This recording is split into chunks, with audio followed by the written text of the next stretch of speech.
예, 오늘 우리에게 주실 하나님 말씀은 구약성경 예레미야 애가서입니다. 구약성경 예레미야 애가 3장 19절에서 26절까지입니다. 이제 박 목사님 나오셔서 우리에게 말씀 증거하시겠습니다. 할렐루야. 할렐루야. 네. 한 2주간 장마 피해 없기를 말씀드리고 기도 광고했고 했는데, 장마는 올해는 참 특이한 것 같습니다. 폭염이 갑자기 장마가 없이 와가지고 일상생활 하시는데 많이 좀 지치고 어려움이 있으실 것 같은데 다들 힘내시기를 기도합니다. 아멘. 말씀 같이 잠깐 나누는 시간 가져보겠습니다. 선지자 참 의미가 깊고 중요하다 이렇게 좀 느껴지는 부분이 있죠. 선지자를 오늘의 언어로 쉽게 풀어보자면 메시지를 전하는 메신저다 이렇게 표현할 수 있습니다. 메시지를 받아서 전하는 메신저다. 이게 선지자다라는 거죠. 그러면 여러분, 메시지가 중요하겠습니까? 메신저가 중요하겠습니까? 정답입니다. 당연히 메시지가 더 중요합니다. 그래서 여러분, 그 선지자에 관한 히브리어 단어도 나비라는 단어입니다. 이렇게 날아다니는 예쁜 나비가 아니고요. 발음이 나비인데, 나비가 말하도록 부르심을 받은 사람이라는 의미입니다. 그래서 이 히브리어 단어 나비를 한글로 번역할 때 선지자 이렇게 번역했습니다. 선지자를 성경이 표현할 때는 그래서 하나님의 종 또는 하나님의 사람 이렇게 표현하기도 합니다. 그러면 중요한 건 메시지인데, 그럼 선지자들은 어떠한 메시지의 내용을 전하였는가? 선지자라고 하면 거의 대동소이한 메시지를 전했다고 볼 수 있습니다.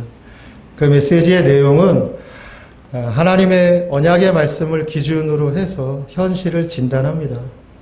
그리고 백성들의 잘못을 꾸짖습니다. 그리고 바른 길로 돌아오도록 촉구하는 내용입니다.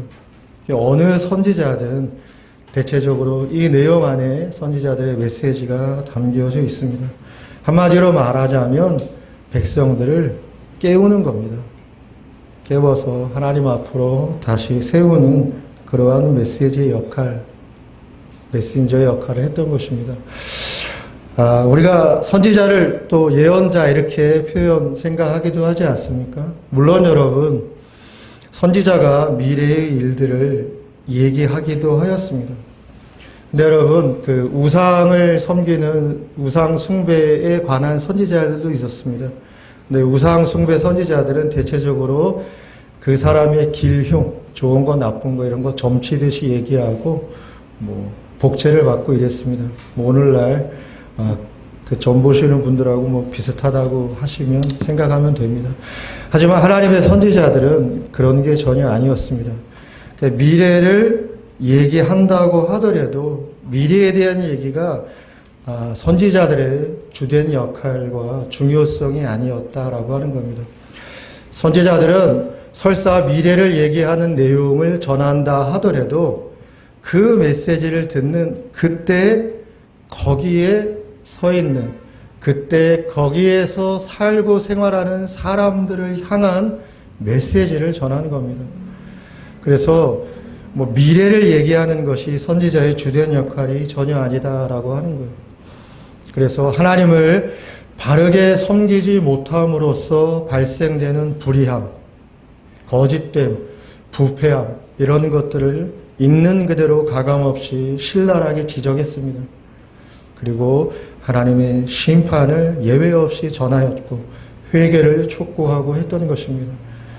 그리고 하나님의 회복과 구원의 메시지를 또 담아서 전하기도 하였습니다. 이것이 여러분 오늘 예레미야 애가의 내용뿐만이 아니라 선지서라고 일컬어지는 성경의 모든 말씀 내용의 주 내용입니다. 그 가운데서 여러분 오늘 예레미야 애가라고 하는 성경 말씀 같이 함께 살펴보려고 하는데요. 예레미야 애가는 총 5장의 성경입니다. 근데 이 5장이 다 시예요. 그러니까 예레미야 애가는 5편의 시로 구성된 책이다. 이렇게 생각하시면 됩니다. 근데 제목이 애가잖아요. 애가라는 제목이 붙어 있는 책이니 그 내용에 슬픔이나 눈물이나 아픔의 내용들이 있겠구나 쉽게 생각해 볼 수 있죠. 그래서 여러분 그 히브리어로 예레미야 애가의 책의 제목이 에카라는 제목을 가지고 있습니다. 히브리어 단어 에카는 우리나라 말로 직역을 하면 어떻게 할까? 어찌할까? 슬프다. 이런 의미의 단어입니다. 그래서 우리 한글 성경엔 예레미야 애가로 제목이 붙어 있지만 어느 히브리어 성경의 제목은 어찌할까? 슬프다. 이런 제목의 시의 5편이다라고 하는 겁니다. 예레미야 애가에 그래서 1장 1절부터 3절에 있는 내용이 예레미야 애가 전반에 관한 내용을 소개해 줄 수 있겠다 생각이 돼서 제가 개역개정하고 조금 다르지만은 시처럼 한번 풀어서 한번 가져와 봤으니 시로 한번 듣고 한번 감상해 보시기 바랍니다. 슬프도다. 예전에는 사람들로 가득 찼던 도성이 이제는 어찌 이리 적막한가. 예전에는 모든 나라들 중에 으뜸이었는데 이제는 과부와 같은 입장이라니. 예전에는 모든 나라 가운데 여왕이더니 이제는 노예의 신세가 되었구나. 밤이 새도록 목노아 슬피 오니 서러움에 눈물이 마를 날이 없구나. 사랑하던 사람들 가운데 위로하는 한 사람이 없구나. 친구조차도 등을 돌려 원수가 되었도다. 유다는 고통과 폭력 속에 사로잡혀 끌려가는구나. 이곳 저곳에 흩어져서 더 이상 쉴 곳도 찾지 못하도다. 뒤쫓던 자들이 막다른 길목에서 잡아채어 끌고 데려가는구나. 이것이 여러분 예레미야 애가 첫 번째 나오는 시의 내용의 시입니다. 우리가 생각할 때 예레미야와 예레미야 애가가 같은 성경 내용으로 좀 생각하는데 조금 차이가 있습니다. 어떤 차이가 있냐면 시간의 시점의 차이가 있습니다. 예레미야 성경은 예루살렘이 멸망하기 전에 멸망을 선언한 책이고요. 예레미야 애가는 멸망을 당한 후에 멸망의 결과에 의해서 지어진 노래, 시 하나님의 말씀이다라고 하는 겁니다. 그래서 멸망하기 전이 아닙니다. 예레미야 애가는 유다와 예루살렘 모든 게 파괴돼서 노예로 끌려간 그 상황 안에서 지어진 시 5편이다라고 하는 겁니다. 그 시 5편 가운데 오늘 본문의 말씀을 생각해 보면서 본문 속에서 하나님이 어떠한 메시지를 우리 가운데 주시는지 같이 함께 생각해 보겠습니다. 나라가 멸망하고 그래서 모든 것이 파괴되고 노예의 신세로 끌려나가는 상황이 되었으니 여유롭고 한가한 상황은 아니지 않겠습니까? 그래서 시인이 오늘 19절에 이렇게 자기의 심정을 토로하는 겁니다.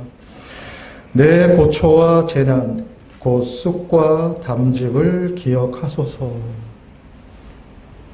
조금 더 제대로 풀어보자면 이렇습니다. 내가 겪은 그 고통, 쓰디 쓴 쑥과 쓸개즙 같은 그 고난을 내가 잊지 못하겠노라 라고 이 시인은 오늘 자기의 상황의 심정을 토로하는 것입니다. 개역개정은 담즙으로 번역했습니다. 그냥 번역하면 쓸개즙입니다. 쓸개즙이라고 하는 히브리어 단어가 로시라는 단어입니다. 직역하면 쓸개즙이 맞긴 한데요. 이 히브리어 단어 로시를 어느 때 사용하느냐라고 하면은 극심한 고통 속에서 희망을 상실한 상태에 있을 때 로시라는 단어를 사용하는 것입니다. 그러니까 인간의 장기인 쓸개즙을 표현할 때 사용하기보다는 고통이 너무 심하고 중대해서 아무런 희망도 품거나 가질 수 없는 상태에 있을 때 로시라는 히브리어 단어가 사용되는 거죠. 그래서 이 시인의 고통이 얼마나 크고 위중한 고통에 처해 있는지를 알게 된다라는 겁니다. 우리가 고통을 생각하면 보통 개인적인 나의 고통을 생각하지 않겠습니까? 물론 여러분, 오늘 이 19절의 고통의 고백 가운데에도 이 시인의 개인적인 고통이 수반되어 있습니다. 그러나 이 시인의 보다 근본적인 고통은 개인의 고통보다 훨씬 더 중요하고 본질적인 고통을 안고 있습니다. 그건 뭡니까? 나라가 망한 거예요. 저는 이제 부모님이 연세가 많으셔서, 그러나 조금 젊은 분들은 할머니, 할아버지 세대 가운데 들어서 읽어서 알지 않습니까? 나라가 망하면 그 어떤 개인도 자유롭고 한가로울 수 없습니다.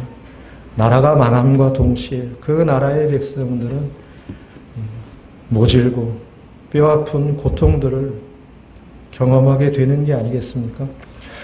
그래서 오늘 이 예레미야가 3장 19절에 고통, 고난, 희망을 품기 어려운 상태에 처해 있는 내용은 단순한 개인의 고통이 아니라 나라의 멸망 속에서 당하게 되어지는 고통을 의미한다라고 하겠습니다.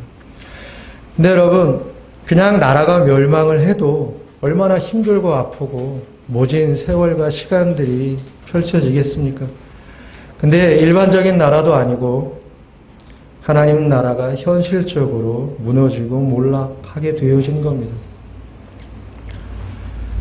이스라엘이, 남유다가, 예루살렘이 다 파괴되고 무너진 거예요. 그래서 현실적으로 경험하고 목도하게 되어졌던 하나님 나라의 현실적, 사실적 몰락 앞에서 겪는 좌절과 아픔이 이 19절 속에 녹아 배어져 있다라고 하는 겁니다. 예레미야 선지자는 여러분, 생각하면 생각할수록 안타까운 마음이 아리게 되는 선지자입니다. 선지자라서 훌륭하고 믿음이 좋았다, 그건 좀 별개의 문제고, 예레미야라는 사람을 생각하면 생각할수록 마음이 아립니다. 좀 전에 말씀드렸습니다마는 선지자의 메시지의 선포, 선지서의 모든 내용들이 대동소이한 내용들이 좀 있습니다. 전체적인 맥락으로 보자면, 구체적으로 개별적으로 보자면 특징과 차이가 있긴 합니다만, 근데 여러분, 대체적으로 이 선지자들의 하나님께 받은 메시지의 내용은 정죄와 심판입니다. 그래서 이스라엘 백성들의 잘못들을 정죄하고 신랄하게 지적하고 비판합니다. 그리고 회개하고 하나님의 심판을 이야기합니다.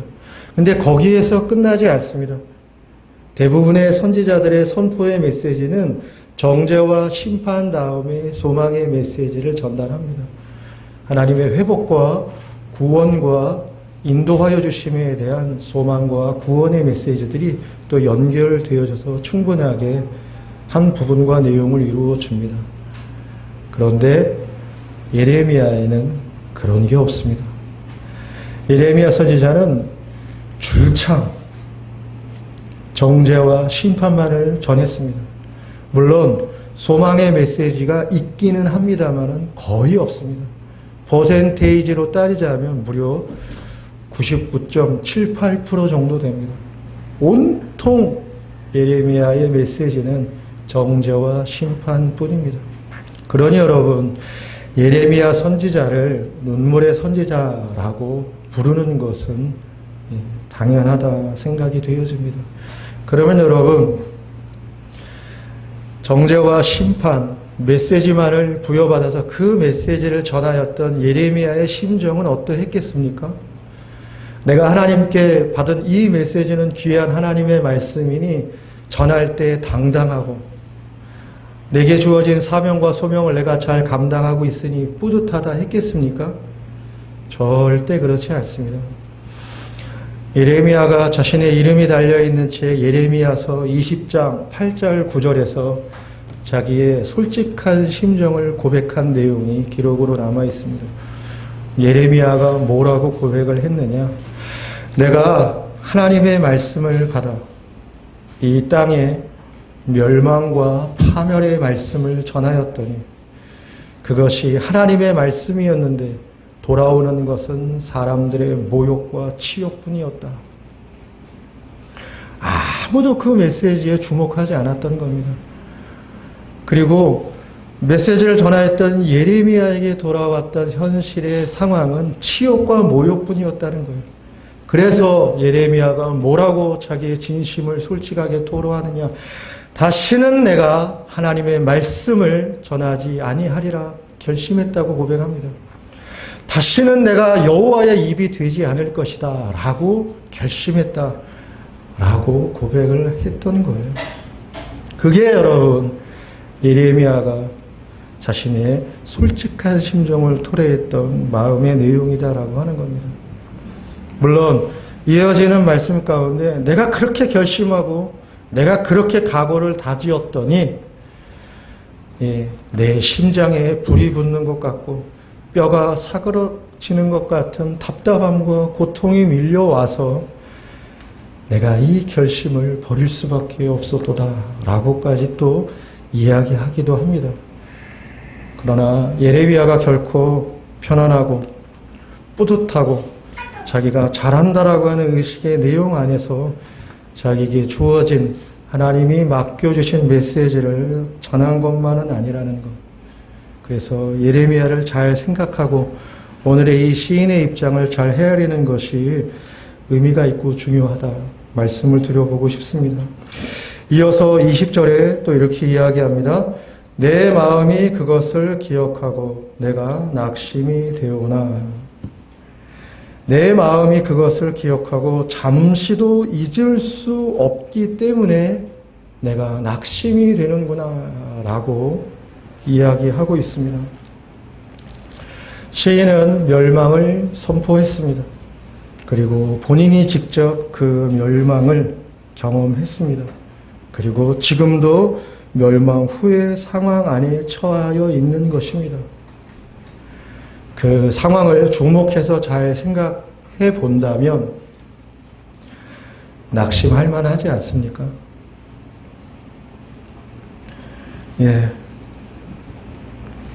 낙심되어질 만한 겁니다. 그냥 감정과 기분의 처짐이 아닙니다. 정말로 영혼에까지 미치는 낙심의 내용과 상황이 20절의 말씀의 히브리 원문 가운데 배어 있는 것입니다. 성도 여러분, 낙심은 있을 수 있는, 경험할 수 있는 감정이고 마음의 상태입니다. 아닙니까? 예수 믿으면 낙심은 절대 없습니까? 그렇지 않습니다. 낙심은 있을 수 있는, 경험할 수 있는 마음의 상태입니다. 문제는 낙심 그 자체가 아닙니다. 낙심할 수 있습니다. 낙심될 만한 삶의 정황이 있을 수 있습니다. 문제는 낙심 그 자체가 아니라 무엇이 나를 낙심케 하느냐, 그것입니다. 나를 낙심하게 하는 게 도대체 뭐냐, 그게 훨씬 더 중요한 것입니다. 내 내면을 흔들고 혼란케 하며 내 내면과 마음을 아래로 끌어잡아 당기는 것, 도대체 그것이 무엇이냐라고 하는 것이 중요한 겁니다. 그리고 그거보다도 훨씬 더 보다 중요한 근본적인 문제는 이 낙심이 영혼의 상태에 미치는 결과적 영향이다라고 하는 겁니다. 감정과 마음의 상태가 낙심일 수도 있는데 여러분, 그 낙심을 그대로 방치하고 내버려 두면은 그게 여러분 마음의 상태에만 머무르는 것이 아니라 영혼에 어떠한 영향을 미치면서 굉장히 심각하고 잘못된 영혼의 영향적 결과를 가져온다라고 하는 겁니다. 그러므로 여러분, 원인이 어디에 있든지 간에 낙심에 잘 대처하는 태도는 필요하고 중요하다 하겠습니다. 낙심의 원인이 나에게 있을 수도 있습니다. 때로는 낙심의 원인이 타인에게 있을 수도 있습니다. 가족을 포함한 타인을 말하는 것입니다. 또 낙심의 원인이 어떠한 상황, 어떠한 일, 어떠한 사건으로 있을 수도 있습니다. 그러나 원인이 어디에 있든 낙심을 그냥 내버려 두면 영혼에 어려움을 미치게 될 수 있습니다. 그리고 영혼에 어떠한 잘못된 영향적 결과를 미치게 되면 어떻게 되어지겠습니까? 그냥 마음이 힘들고 어려워지는 게 아니라 하나님을 향하여 등 돌리게 되어 있습니다. 하나님, 무슨 의미가 있어? 하나님, 살아있기나 하시는 거예요? 이런 식으로 여러분, 영혼에 심대한 결과적 영향을 낳게 되어 있는 것입니다. 낙심하게 되어졌을 때 여러분, 마음이 속상하지 않습니까? 그리고 불편하고 아픕니다. 그러다 보면 여러분, 얼마든지 사람들에 대한 불신과 사람들에 대한 미움이 일어날 수 있습니다. 왜 안 일어나겠습니까? 사람들이 싫어지고 보기 싫어지고 믿을 수 없는 대상으로 전락되어질 수 있습니다. 또 왜 나에게 이런 일이 일어나는가? 억울해하고 괴로워하고 이해할 수 없는 그러한 마음의 상태에 깨어진 마음의 내용들이 생겨날 수 있습니다. 그런데 여러분, 이런 것들을 그 자리에서 여러분 잘 대처하면서 그 안에서 여러분 낙심을 하나님의 은혜의 자리 안에서 잘 치유하면서 자기 마음의 상태를 회복하지 못하게 되어진 채로 내버려 두게 되면 이것이 필연히 영혼의 자리로 내려오게 되어진다는 겁니다. 그러면 정말 여러분 힘들고 어렵고 심각해지게 되는 겁니다. 하나님을 싫어하게 된다니까요. 하나님을 의심하게 되어지는 겁니다. 하나님에 관한 모든 것들이 다 부정적으로만 받아들여지고 느껴지고 그렇게 인식되게 되어지는 겁니다. 그리고 최종의 자리에서는 어떠한 결심을 하게 되어지는 겁니까? 하나님이고 뭐고 이제 필요 없어. 이제부턴 내 마음대로 살 거야. 이렇게 되는 겁니다. 내 마음대로 살 거야. 내 뜻대로 내 결정대로 살 거야. 라고 하는 게 여러분 되어지는 겁니다. 조금 전에 말씀드렸던 예레미야의 자기의 솔직한 심정의 고백 안에 이 내용이 있는 거예요. 예레미야도 그렇게 심각하고 어려운 상태에 위기가 있었다라고 하는 겁니다. 다시는 하나님의 말씀을 전하지 않겠어. 다시는 내가 여호와의 입이 되어지지 않겠어 라고 하는 결심 속에는 여러분 낙심이 침투해서 영혼에 잘못된 어두운 영향적 결과를 만들어낸 내용이 있다라고 하는 것입니다. 그 상황에서 여러분 오늘 21절을 보면 21절에 여러분 한글 개역 성경에는 없지만 한 단어가 필요합니다. 그 단어가 뭐냐? 그러나라고 하는 단어입니다. 그러나 이것을 내가 내 마음에 담아 두었더니 그것이 오히려 나의 소망이 되었사오문 이렇게 된 겁니다. 여러분, 그러나 내가 내 마음에 담아 두었더니 라고 되어 있습니다. 내가 내 마음에 담아 두었더니 이걸 좀 풀어보자면 무슨 내용이냐? 내가 내 마음속으로 곰곰이 내가 생각해 보니 라는 내용입니다. 내가 내 마음에 담아뒀다는 거는 이제 끝났어, 결론 났어 이게 아니라요. 내가 내 마음속으로 곰곰이 내가 스스로 생각해 보았다는 겁니다. 여러분 이거 너무너무 중요한 영적인 메시지의 선언입니다. 정말로 너무 중요한 진리의 메시지입니다. 내가 내 스스로 곰곰이 생각해 보았다는 거예요. 뭐에 대해서? 나에 대해서. 내 낙심에 대해서.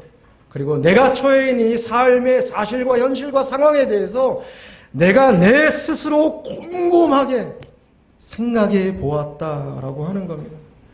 곰곰이 잘 생각해 보았다라고 하는 내용 속에는 무엇이 그래서 들어가는 겁니까? 왜 내가 낙심할까? 왜 내가 우울해질까? 내가 왜 우울해할까?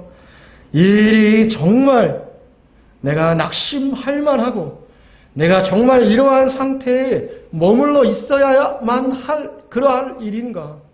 그러한 것들 여러분 생각했다는 거예요. 내가 어떻게 해야 되는가? 왜 내가 하나님을 의심하는가? 왜 내가 하나님의 사랑을 의지하지 않지? 내가 왜 하나님의 신실하심을 바라보지 않지? 라는 것들을 여러분, 누가 귀뜸해주고 불러다가 앉혀놓고 잔소리하듯이 떠들고 이게 아니라 여러분, 내가 내 마음 안에서 내 스스로 곰곰이 생각해 보았다라고 하는 것입니다. 이것이 얼마나 중요한 하나님의 영적인 진리의 메시지인지 모릅니다, 여러분. 나 아닙니까? 내 인격 아닙니까? 내 인생 아닙니까? 누구의 것입니까? 남의 것입니까? 나로서 내 인격으로 내 인생을 사는 겁니다. 왜 내가 내 인격, 내 인생 앞에서 나 자신에 대한 질문과 진단의 시간과 생각을 제대로 갖지 않는 것입니까? 가져야 하는 것입니다. 나에 대해서, 내 자신에 대해서 질문하고 생각하고 따지고 묻고 확인하는 것은 너무나도 중차대한 영적인 진리의 자리다라고 하는 겁니다. 스스로 생각할 수 있어야 하는 것입니다, 여러분. 그리스도인이 누구냐? 스스로 생각할 줄 아는 존재가 되어지는 것이 그리스도인인 것입니다. 그래서 여러분, 내가 내 마음 안에서 곰곰이 내가 생각을 해보니, 그러니 어떻게 되었다라고 하는 것입니까? 오히려 이런 것들이 나에게 소망이 되었다라고 이야기 노래하는 것입니다. 여러분, 지금 어떠한 일이 여러분 이 21절에 두 부분 안에서 벌어지고 있는 것입니까? 여러분, 과하게 오해는 하지 마십시오. 내가 내 자신에 대해서 내 스스로 곰곰이 내가 생각해 볼 때 내 모든 실력과 내 모든 것에 의해서 내가 다 책임지는 내용 안에서의 결과가 빚어진다는 게 아닙니다, 여러분. 내가 내 자신에 대해서 그렇게 스스로 생각을 하며 곰곰이 내 자신에 대한 영적 진단의 자리를 내가 갖게 되어질 때에 내가 모든 노력과 수고 아래서 내 모든 걸 책임지는 게 아니라 하나님이 역사하시는 자리가 있다라고 하는 것입니다. 하나님께서 함께 하시는 분명한 영적 회복과 치유의 자리가 있다라고 하는 것입니다. 그러면 여러분, 하나님께서 내 안에 치료와 회복을 주시는 영적인 자리의 구체적인 내용은 뭐냐? 생각하지 말아야 할 것을 더 이상 생각하지 않고 생각해야 할 것을 이제는 본격적으로 집중적으로 생각하게 하는 구분과 판단이 분명해진다라고 하는 것입니다. 왜 사람이 낙심을 하고 낙심의 상태에 내동댕이 쳐져가지고 아무것도 제대로 자기를 방어하거나 회복하지 못한 채로 지내게 되는 겁니까? 생각하지 말아야 할 것들을 계속 생각하는 겁니다. 아울러서 생각해야 할 것들을 생각하지 않는 겁니다. 생각하지 않아야 할 것은 생각하지 않아야 하는 것이고 생각해야 하는 것은 생각을 해야만 하는 것입니다. 그것은 여러분, 나를 영적으로 진단하고 세워가는 데 있어서 결정적인 내용과 구분과 판단이 되어지는 겁니다. 사랑하는 성도 여러분, 생각하지 말아야 할 건 생각하지 않아야 되는 겁니다. 그러나 역으로 생각해야 할 것은 반드시 생각해야 하는 것입니다. 그럼으로써 내 안에서 생각하지 말아야 할 것과 생각해야 할 것에 관한 분명한 선과 구분과 판단 위에서 하나님이 내 영혼에 힘을 주시는구나, 하나님이 내 영혼의 은총의 힘을 부어주시는구나 라고 하는 사실을 스스로 체득하게 되어지는 것입니다. 스스로 깨닫는 것입니다. 그것이 무엇인지를 발견하는 것이고 아는 것이고 습득하는 것입니다. 이것은 여러분, 하나님의 은혜를 입은 자들에게만 주어지는 영혼의 은총의 힘인 것입니다. 하나님의 은혜를 입지 못한 자들에게는 절대로 일어나지 않는 일인 것입니다. 하나님의 은혜로 믿음의 선물을 받은 자, 하나님의 구원으로 하나님의 사랑을 깨달은 자, 이 모든 하나님의 은총과 은혜를 입은 자들에게만 일어나는 하나님이 도우시는 영혼에 베푸시는 은총의 힘의 역사다라고 하는 것입니다. 그걸 여러분 알아야 하는 것입니다. 내 인격이고 내 신앙이고 내 삶이고 내가 살아가는 인생의 자리이고 순간들인데 하나님의 약속의 자리 위에서 여러분 내게 부어지는 영혼의 힘의 내용들을 알아야 하지 않겠냐라고 하는 겁니다. 그렇게 여러분 영혼의 은총의 힘이 부어지고 그것을 내가 습득하게 되어질 때 비로소 여러분 인간이 인간다워지는 길이 무엇인지가 선명해지는 것입니다. 지금까지는 여러 가지 고민과 갈등들이 나의 인간됨과 인생의 자리에서 먼지처럼 부유하듯이 나를 쿡쿡 찌르고 간섭하고 했었는데 그런 것들이 일소에 싹 정리되어지는 것입니다. 그러면서 인간이 인간다워지는 것, 인생이 참 바른 인생이 되어진다라고 하는 것이 무엇인지 알고 그 안에서 내 자신을 끌어올려 가게 되어지는 것입니다. 그것이 여러분 21절에 시인이 노래하고 있는 소망의 근본이고 본질이다라고 하는 것입니다. 오늘날은 여러분 과학과 의학이 많이 발달되어져 버렸습니다. 왜 발달됐다고 얘기 안 하고 발달되어져 버렸다라고 이야기하냐면 대놓고 미디어 매체에 나와서 영혼은 없다라고 이야기하는 지식이 많고 똑똑한 사람들이 흔해지기 시작했다라고 하는 겁니다. 영혼은 없는 겁니까? 정말 영혼은 뇌의 모든 기능과 작용으로 발생되어지는 그냥 그러한 결과들인 것입니까? 그렇지 않습니다, 여러분. 영혼은 실제하고 영혼은 하나님이 창조하신 인간의 본질입니다. 인간만이 하나님이 창조한 모든 생명체 가운데 인간만이 유일하게 하나님께서 영혼을 소유한 존재로 창조해서 세워주셨습니다. 그리고 영혼에 미치는 이 하나님의 은총의 힘이 그래서 인간에게 너무 절실하고 중요한 것이다 라고 하는 것입니다. 여러분의 어려움이 각자의 개별의 어려움일 수도 있긴 하지만 여러분의 어려움이, 여러분의 낙심이, 여러분의 슬픔이 여러분을 짓누르고 여러분을 위축시키고 그래서 여러분을 퇴보시킬 때 여러분 그러한 상황에 끌려 들어가지 마십시오. 그냥 이러한 상황은 어쩔 수 없는 것이니 라고 여러분 방관하며 자기를 팽개치듯이 상황에 끌려가도록 자기를 내버려 두지 마시라고 하는 것입니다. 뭐 해야 되느냐? 오늘 본문 말씀을 준비하고 생각하면서 여러분에게 권면하고 싶습니다. 예레미야를 한번 생각해 보시기 바란다라는 겁니다. 예레미야는 하나님의 선지자였으니 유별하고 특별한 사람이 아닙니까? 나하고 비교나 될 만한 사람입니까? 라고 생각하실지 모르겠습니다. 그러나 전혀 그렇지 않습니다. 예레미야는 자신의 이름으로 기록되어진 책 예레미야 1장에서 자신에 대한 소개의 내용들을 남겨줬습니다. 예레미야는 아나돗 출신입니다. 아나돗이라고 하는 지방은 예루살렘에 있는 약간 떨어진 변두리 지역입니다. 그러면 왜 예레미야가 자기를 아나돗 출신이라고 얘기했느냐? 몰락한 제사장 가문 출신이 자기라는 거예요. 여러분 제사장이면 보통 예루살렘 성전이 있고 성이 있으니까 보통 예루살렘 그 안에서 머뭅니다. 근데 여러분 변두리 지역으로 쫓겨나서 아나돗에 거주와서 살게 됐다는 것은 뭔가 문제가 있는 몰락한 제사장 집안 출신이라는 겁니다. 예레미야는 오늘날로 치면 아빠 찬스 같은 건 전혀 없는 사람이고 뒷배경 같은 건 아무것도 없는, 오히려 배경으로 따지자면 별것도 없는 그러한 출신과 상황이었다라고 하는 겁니다. 그러면 목사님, 출신과 상황은 그렇다 하더라도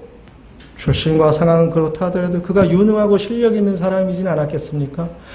예레미야가 1장에서 자기가 하나님께 소명을 받을 때에 예레미야가 자기에 대한 이야기를 남겨줬습니다.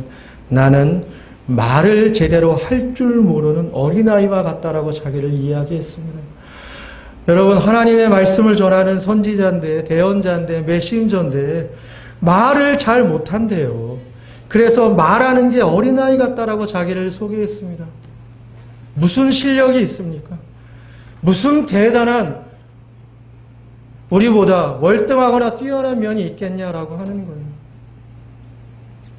그래서 예레미야를 생각할 때 유별나다, 특별하다 이렇게 생각할 내용의 거리가 별로 없다라고 하는 겁니다. 예레미야의 인생 전체를 생각해 보면 여러분 참 고되다 싶습니다. 예레미야는 여러분 무려 5 왕의 시간을 거쳤습니다. 남유다의 예루살렘의 마지막에 선한 왕이 요시야 왕이었습니다. 그 요시야 왕 때 예레미야가 하나님의 말씀을 전하기 시작했습니다. 그 후로는 다 곤두박질 쳐지는 왕입니다. 여호아하스, 여호야긴, 시드기야. 이게 다 잘못된 좋지 않은 왕들입니다. 이 5 왕을 거쳤습니다, 여러분. 그 오랜 시간, 장시간 멸망도 다 경험했습니다. 멸망 후에는 여러분 노예로 끌려가는 신세가 되었고 그의 마지막은 어떻게 되어져 있는지 알려진 바가 없습니다. 이 예레미야가 여러분 오늘 예레미야가 시인이 돼서 21절에 이런 것들이 오히려 나에게 소망이 되었다, 희망이 되었다라고 이야기한다라고 하는 거예요.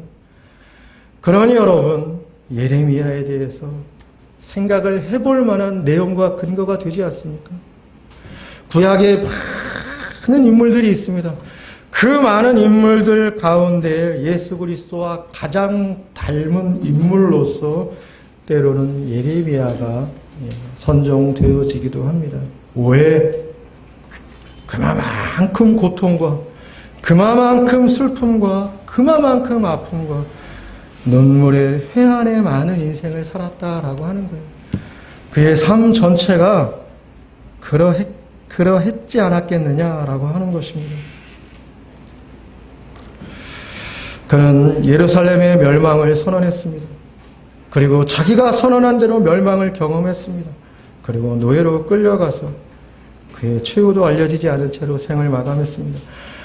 여러분, 주일 오전 7월 첫 주 예배이니 예루살렘 멸망에 대한 구체적인 사실들을 이야기하기에는 부담이 큽니다. 왜? 예루살렘 멸망은 여러분 정말 너무너무 잔혹하고 무도한 일들이 비일비재했습니다. 거기를 포위했던 바벨론 군대에 의해서 벌어진 일도 있지만 그 안에서 절망했던 이스라엘, 예루살렘 그 성 안에 있었던 사람들에 의해서 벌어졌던 잔인한 인간 이하의 일들도 여러분 성경에 그대로 기록으로 남아 있습니다. 인간 이하였습니다. 잔악하고 무도한 일들이 많았다라고 하는 겁니다. 그래서 여러분 그냥 툭 던져놓듯이 내가 내 마음으로 곰곰이 이런 것들을 생각해보니 이런 것들이 오히려 나에게 소망이 되었다. 이렇게 지나갈 내용이 아닙니다. 멸망이 있고 멸망을 경험한 자리가 있고 지금도 노예로서의 멸망의 현실 안에 있는 이 많은 모든 내용들 가운데에서 예레미야가 무엇인가를 던지고 꺼내놓고 있다라고 하는 것입니다. 그리고 그것이 하나님의 진리의 말씀이다라고 하는 것입니다. 예레미야가 나에게 소망, 나에게 희망이 되었다라고 하는 내용은 크게 3가지입니다. 첫 번째는 22절에 여호와의 인자와 긍휼이 무궁하심으로 우리가 진멸되지 아니함이니이다라는 겁니다. 하나로 요약하자면 하나님의 헤세드가 나에게 희망이다라고 선언하는 것입니다. 하나님의 자비, 하나님의 사랑하심인 것입니다. 하나님이 언약하신 하나님의 사랑의 신실하심이 나에게 다시 소망이 되었고 희망이 되었다라고 하는 겁니다. 현실이 좋아진 게 아닙니다, 여러분. 현실은 좋아질 수도 있고 그대로일 수도 있고 때로는 더 모질어질 수도 있습니다. 그러나 희망은, 소망은 현실 그 자체에 있는 것이 아니라 하나님의 언약적인 영원하고 신실하신 하나님의 헤세드에 있다는 거예요. 나를 불쌍히 여겨주심, 나에게 긍휼을 거두지 않으심, 나에게 사랑의 손길을 거두지 않으심에 있다라고 하는 것입니다. 여러분이 지금 걱정하고 여러분이 지금 두려워하는 것이 무엇이든지 간에 그리고 그것이 설사 여러분에게 어떠한 눈물과 회한으로 여러분을 상심케 하든지 간에 하나님의 말씀에 근거해서 설교자의 양심으로 분명하게 선언합니다. 여러분은 반드시 실패하지 않습니다. 여러분은 절대로 패배자가 될 수 없으며 여러분 절대로 눈물 짓고 한스러운 인생으로 인생에 문 닫는 일은 없다라고 하는 것입니다. 왜 그렇습니까? 제가 그냥 단순한 희망으로 여러분을 위로하려고 하는 겁니까? 그렇지 않습니다. 인간의 진정한 희망은 인간의 수고와 노력에 기반되어 있는 것이 아니라 하나님의 헤세드 하심에 있는 거예요. 하나님이 나를 사랑하심에, 하나님이 나를 불쌍히 여겨주심에 있다라고 하는 것입니다. 그래서 오늘 시인은 나와 우리는 진멸당하지 않을 것이다. 비록 멸망과 노야와 포로의 신세로 전락한 삶의 자리이지만 하나님의 자비는 오늘도 함께 하시니 우리는 멸망당하지 않는다 라고 선언하고 있는 것입니다. 두 번째는 여러분 24절에 내 심령에 이르기를 여호와는 나의 기업이시니 그러므로 내가 그를 바라리라 하도다 선언합니다. 내 심령에 여러분 본인이 이야기합니다. 뭐라고 이야기합니까? 여호와는 나의 기업이다. 여호와는 나의 기업이다. 좀 익숙하죠?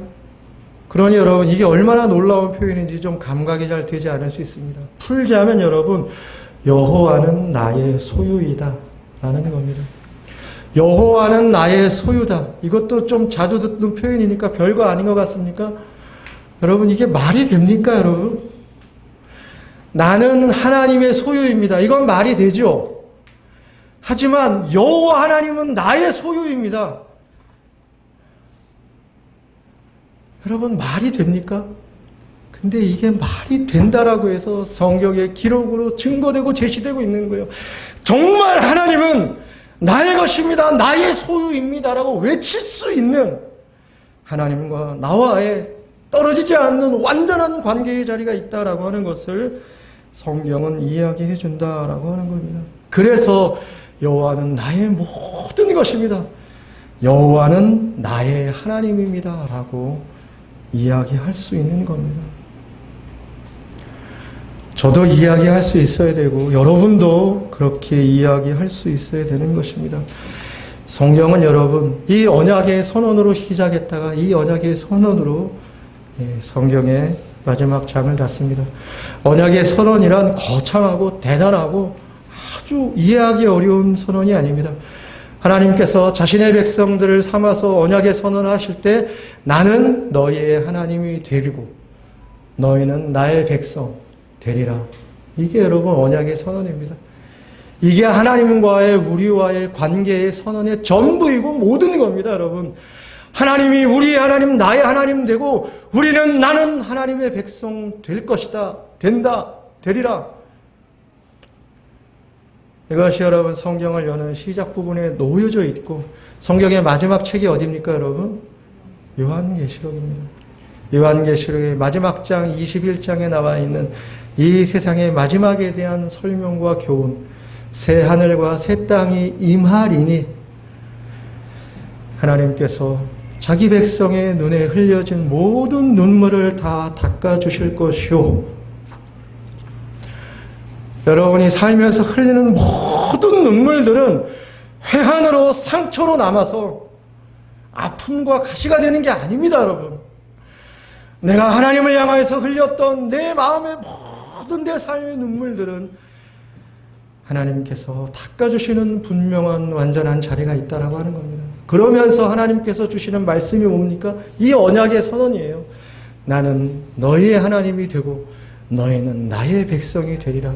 이게 여러분 요한계시록 마지막 책의 장면을 닫는 하나님의 선언의 말씀이다라고 하는 겁니다. 여러분 무엇이 나를 규정하는 겁니까? 무엇이 정말 나에게 절대적으로 희망이고 중차대하냐라고 하는 것입니다. 이 땅의 것들인 것입니까? 지금 당장 나에게 필요하고 절대적으로 중요하다고 느껴지는 것입니까? 모든 것의 주인이신 하나님이 나의 소유라고 하는 이 선언 속에 우리의 진정한 희망의 자리가 있는 게 아닌가 생각합니다. 마지막 25절과 26절에 보면 시인은 이렇게 이야기합니다. 기다리는 자들에게나 구하는 영혼들에게 여호와는 선하시도다. 사람이 여호와의 구원을 바라고 잠잠히 기다림이 좋도다. 여호와는 선하시다라고 선언합니다. 이 시인의 상황이 여호와는 선하시다라고 얘기할 만한 상황입니까? 끌려가서 노예처럼 어렵고 힘든 처지에 있는데, 근데 여러분 하나님께서 은총의 영혼의 힘으로 깨닫게 해주시는 자리가 있다 보니 여호와는 선하다라고 고백하고 이야기하는 것입니다. 그러면서 무엇이라고 얘기합니까? 잠잠히 구원을 바라고 기다림이 좋도다라고 이야기합니다. 무엇을 얘기하는 겁니까? 인내를 이야기하는 것입니다. 왜 인내가 필요합니까? 내가 원할 때, 내가 필요할 때 당장에 바로바로 이루어지면 좋은 게 아닙니까? 그러면 정말로 확실하고 분명해지는 게 아닙니까? 그러나 성경은 그렇지 않다라고 이야기합니다. 성경은 누차 반복적으로 강조합니다. 인내의 사람이 되어야 한다. 왜? 그래야 하나님을 신뢰하는 법을 배울 수 있기 때문에 라고 합니다. 우리가 여러분 하나님을 신뢰합니다. 하나님을 신뢰하자 많이 얘기하고 또 많이 반복합니다. 근데 정말 하나님을 신뢰해야 될 때, 그때 여러분 하나님의 신뢰가 무엇인지를 배우고 습득하게 되는 게 아니겠습니까? 그때가 언제입니까? 인내할 때입니다. 하나님을 절대적으로 의지하고 신뢰하는 가운데에 하나님의 도우심과 인도하심을 기다리는 그 자리가 여러분 우리 가운데 하나님을 신뢰한다는 것이 무엇인지를 깨닫고 발견하고 이해하게 되는 자리가 아니냐라고 하는 것입니다. 그러므로 여러분 모든 하나님의 사람들은 인내를 통해서 배우게 되어 있는 겁니다. 기다림 속에서 깨닫게 되어지는 하나님의 진리들이 있다라고 하는 겁니다. 성숙하지 못한 미성숙한 존재들의 특징이 뭡니까? 바로입니다. 네? 내가 먹고 싶은 게 있으면 바로 먹어야 되고, 내가 지금 하고 싶은 게 있으면 바로 해야 되고, 내가 즐기고 싶은 게 있으면 지금 당장 즐길 수 있는 현실이 되어져야 한다라고 하는 거예요. 그러나 여러분 그렇게 되어지면, 그래서 바로바로 당장 먹고 즐기고 유의하고 하는 일들이 바로바로 이루어지면, 그러면 정말 인간은 행복해집니까? 정말 인간은 안전해지느냐라고 하는 겁니다. 인간 망가집니다, 여러분. 아닙니까? 잘 생각해 보십시오. 인간 망가집니다, 여러분. 바로바로 당장 내 필요, 내 뜻, 내 원하는 대로 모든 게 다 되어져 보십시오. 악인되는 길이 거기에 있는 것입니다.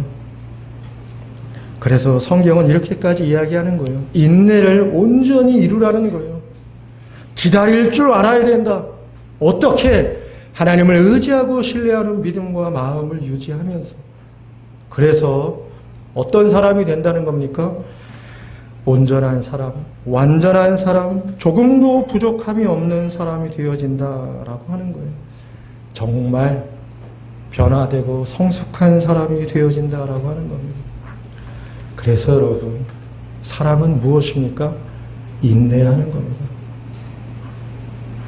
사랑은 저 유명한 고린도전서 13장에 소개하고 선언해 주기를, 사랑은 언제나 오래 참는다로부터 시작하는 겁니다. 그래서 여러분 사랑이 힘든 거예요. 사랑이 바로바로 피드백이 되고 사랑이 내 뜻대로 잘 펼쳐지고 이어지면 여러분 사랑 쉽겠죠. 그러나 사랑은 인내를 통해서 사랑이 무엇인지를 깨닫는 것입니다. 쓴맛을 다지면서 인내의 자리 위에서 사랑이 무엇인지를 깨닫고 알고 발견하게 되어져 가면서 하나님이 나에게 얼마나 인내하셨는지도 알게 되고, 그 인내하신 하나님의 사랑 안에서 나도 누군가를 향하여서 인내해 줌으로써 사랑을 이루어 간다라고 하는 사실들을 알고 이해하게 되어진다라고 하는 것입니다. 그래서 사랑이 힘들고 어려운 것입니다. 사랑이 그냥 기분이 좋고 즐겁고 재미있는 것이라고만 한다면 누가 사랑하는 것을 못하겠습니까? 사랑이 어려운 이유는 인내의 자리가 분명하기 때문에 그렇습니다. 그러나 인내하면서 사랑을 이루기 위해서 섬기고 노력하고 기다리고 하나님을 신뢰하는 내용의 법과 규칙들을 습득하며 깨달아가게 되어질 때 그를 통하여서 하나님의 사랑의 결실들이 이루어지게 된다라고 하는 것입니다. 사랑하는 성도 여러분, 인간은 어리석은 존재입니다. 희망이 아닌 것을 희망합니다. 희망일 수 없는 것을 희망 삼습니다.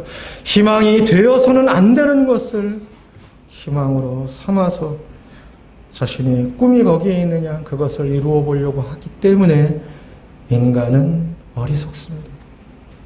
그래서 돌아설 줄 알아야 합니다. 진정한 희망이 무엇인지, 희망은 어디에서 길러 올려질 수 있는 것인지, 희망해야 될 것 절대로 내버릴 수 없는, 잊어버릴 수 없는 진정한 희망은 무엇이고 어디에 있는지를 여러분 잊지 말고 우리가 생각하고 기억하고 주목할 수 있어야 되겠다라고 하는 것입니다. 경제적인 재정도 필요하지만 절대적인 희망이 될 수는 없습니다. 건강도 관리하고 유지해야 되지만 보장할 수 있는 것은 아니지 않습니까? 어려운 일이 풀리는 것도 필요하지만 한 일이 풀렸다고 다음 일이 오지 않습니까? 인생은 고개를 넘어가는 게 아니냐라고 하는 것입니다. 그러므로 여러분, 땅의 것과 세상의 것들에 헛된 희망을 품지 마시고 오늘 예레미야가 3장에서 시인이 노래하고 선언하여 주신 하나님의 말씀을 따라서 하나님의 자비에 여러분의 희망을 두시고 여호와는 나의 소유 나의 모든 것이라고 하는 차원에서 희망을 가지시고 인내함으로 이루어질 내 인생의 아름답고 빛나는 하나님의 은총의 결과들에 희망을 두고 여러분에게 주어진 인생의 시간들을 살아가십시오. 오늘 여러분 설교의 제목을 준비하면서 아침마다 늘 아침마다 새롭도다 라고 제목을 정했습니다. 정말 중요한 건 여러분 시간 아닙니까? 오늘이라는 이 순간이 아닙니까?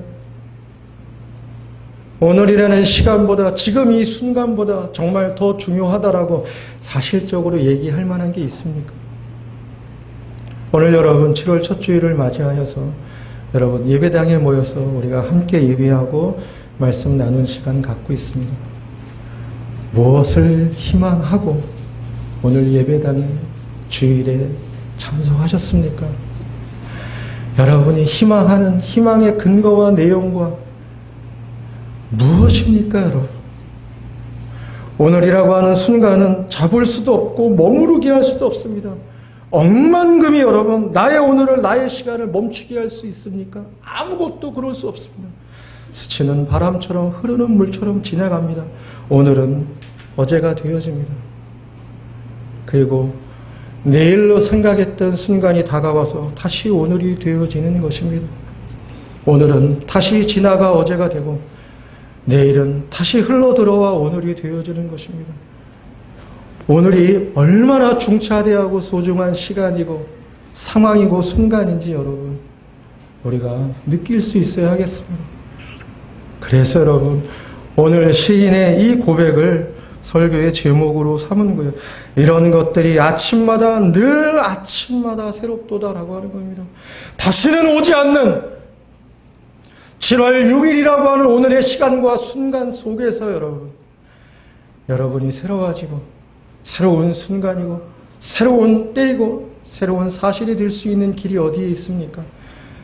하나님의 자비, 하나님은 나의 소유, 그리고 인내로 하나님을 신뢰하는 법을 배워가는 그 순간의 자리 속에서 인생의 희망의 노래는 예레미야 애가의 시인뿐만이 아니라 우리들의 노래와 시가 되어지지 않겠냐라고 하는 것입니다.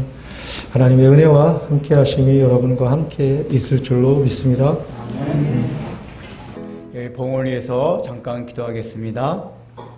사랑하는 주님, 저희들에게 베풀어 주신 그 구원의 놀라운 사랑과 은혜를 인하여 감사하며 주님 앞에 오늘 이 시간도 봉헌합니다.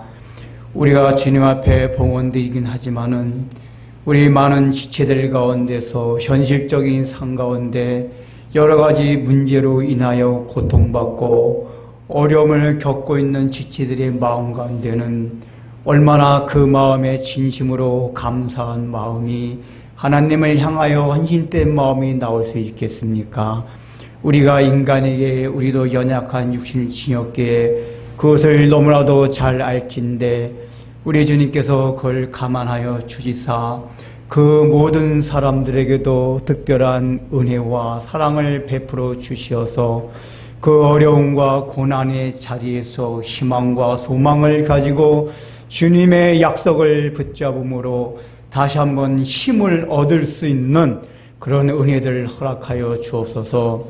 무엇보다도 오늘 주신 말씀과 같이 분명히 성경을 통하여 인류의 역사를 통하여 나의 삶의 곳곳에서 베풀어 주신 우리 하나님께서 우리에게 약속해 주신 것들, 하나님의 사랑과 인애와 긍휼과 보호하심과 하나님이 우리의 기업되심에 대한 것들을 보여주었을 텐데 우리가 그 사실을 다시 한번 곰곰이 생각할 수 있는 은혜들을 또한 허락하여 주시사 망각하였던 주님의 은혜와 사랑을 기억하게 하사 우리로 하여금 구원을 회복시켜 주옵소서. 하나님 아버지, 오늘날 이 시대에 우리가 살아가는 세상 가운데 그것을 곰곰이 생각하게 하기를 얼마나 방해하는 것이 많은 세상에서 살아가고 있습니까?